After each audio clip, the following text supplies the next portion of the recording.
इंदौर के MIT थाना क्षेत्र में पिछले दिनों परिजनों द्वारा एक युवती की गुमशुदगी की रिपोर्ट दर्ज कराई गई थी, जो कि आज स्वयं थाने में उपस्थित हो गई। बताया जा रहा है कि उसने एक युवक से शादी कर ली है और वह बालिग है, जिस पर से पुलिस ने युवती के बयान दर्ज किए हैं। इंदौर के MIT थाना क्षेत्र से लापता हुई युवती की खबर काफी सुर्खियों में बनी हुई थी, लेकिन आज करीबन 8 से 10 दिन बाद वह स्वयं थाने पर उपस्थित हुई है। बताया जा रहा है कि उसके द्वारा एक युवक से शादी कर ली गई और लापता होने के समय युवती युवक के साथ कई स्थानों पर भी रुकी है।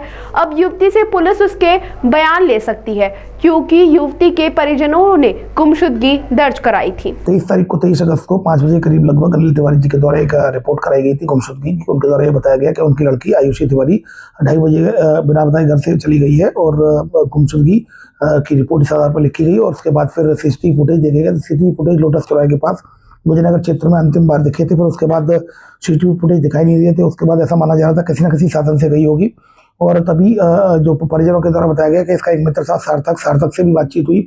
उसमें संदेह था उनको, तो सार्थक के संदेह होने पर इनके द्वारा सार्थक से पूछताछ की। सार्थक के द्वारा बताया गया 15 दिन से कोई बात नहीं हुई, झगड़ा होने की वजह से उसने उसको ब्लॉक कर दिया था। फिर उसके बाद लगातार टीमों की तरफ प्रयास किए जा रहे थे। तभी एक आज सुबह ये परिजनों को उसके द्वारा फोन किया गया था। आज सुबह ये थाने पर MIG में आगे पेश हो गई। उसके द्वारा बताया गया स्टेटमेंट में कि वो यहाँ से रेलवे स्टेशन गई थी और रेलवे स्टेशन पर सार्थक ने मिलने बुलाया था, लेकिन सार्थक नहीं पहुंचा, तो वो फिर ट्रेन में चल गई। ट्रेन में वहाँ पर उसकी मुलाकात करण से हुई, तो करण से बातचीत होने के बाद वो महेश्वर मंडलेश्वर में जाकर वहाँ उससे शादी कर ली। फिर उसके बाद मंदसौर गए, फिर वहाँ से परिजनों को खबर की और फिर वो यहाँ पर थाने पर आई है।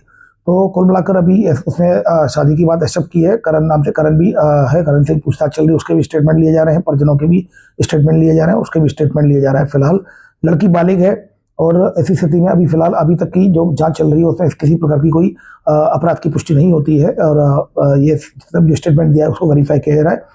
जांच में ये एविडेंसेस भी कलेक्ट किए जाएंगे, शादी के भी फोटो वीडियो अगर उनके पास होंगे तो ये सब भी कलेक्ट किए जाएंगे। तो बताया जा रहा है कि वो आत्महत्या करने के लिए ट्रेन में चली। देखिए, ये बात उसने अपने स्टेटमेंट से बताई, लेकिन सारी चीजों को भी वेरीफाई किया।